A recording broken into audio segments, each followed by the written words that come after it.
Thank you, Javon. Good evening, viewers, and welcome to tonight's regional news. Starting off in Barbados, a former politician and senior minister in the Barbados government is now awaiting sentencing in the United States after yesterday being convicted of laundering bribes paid to him by executives of the Insurance Corporation of Barbados, ICBL, to secure government contracts. After 2 hours of deliberation at the end of a 4 day trial in the Eastern District Federal Court in New York, a 12 member jury unanimously found former Minister of Industry, International Business, Commerce, and Small Business Development Donville Innes guilty of conspiracy to commit money laundering as well as laundering U.S. $16,536 on April 17, 2015, and U.S.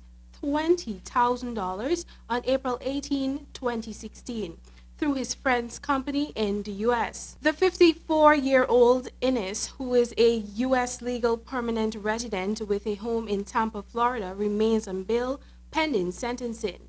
According to the evidence presented at trial between 2015 and 2016, Innes took part in a scheme to launder into the U.S. just over 36,000 US dollars in bribes that he received from high-level executives of the ICBL while a minister and a member of parliament.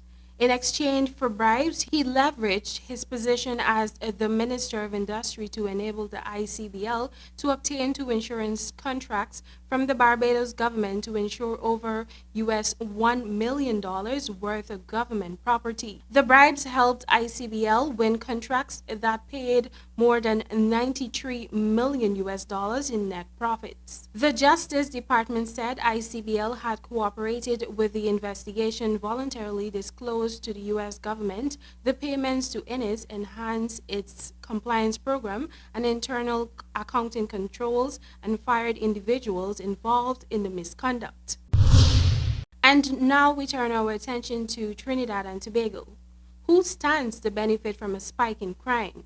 That was the question posed by National Security Minister Stuart Young as he claimed that he was in receipt of information that there are certain people directing criminal elements to create fear about runaway crime in Trinidad and Tobago. The minister made the bold claim on Thursday's post-cabinet media briefing at the Diplomatic Center in St. Anne's.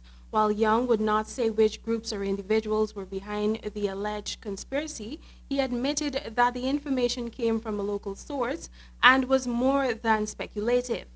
The police, he said, are actively investigating these claims. Asked whether there were any political players involved, the minister steered clear of making any specific statements and would only say that there was more to the situation than meets the eye.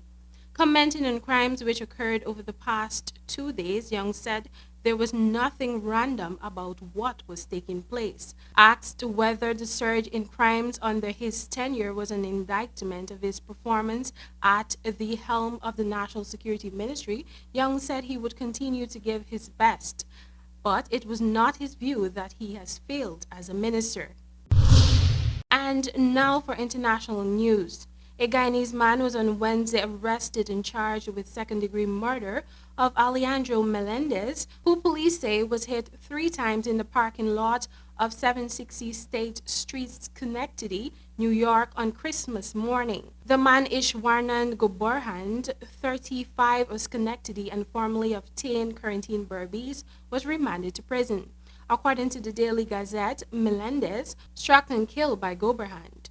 Melendez's body was discovered just after 8 a.m. that day in the parking lot at 760 State Street. Someone reported to 911 dispatchers that a man was down there, and responding officers and firefighters found Melendez's body lying in the parking lot.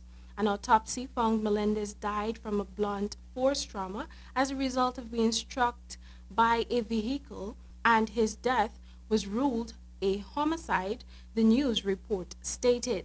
Investigators zeroed in on Gobardhan soon after the incident and determined he fled the area the day after the attack. He returned to Schenectady on Wednesday and investigators found him at 1044 Strong Street and took him into custody without incident, police said. Charges against Gobardhan was based on witness statements, video surveillance, and positive identifications of both Gobardhan and his vehicle, police paperwork stated. If convicted of the murder charge, Gobardhan would face up to 25 years to life in state prison, the Daily Gazette reported. Well, that has brought us to the end of tonight's regional news. Thank you for watching. Back to you, Javon.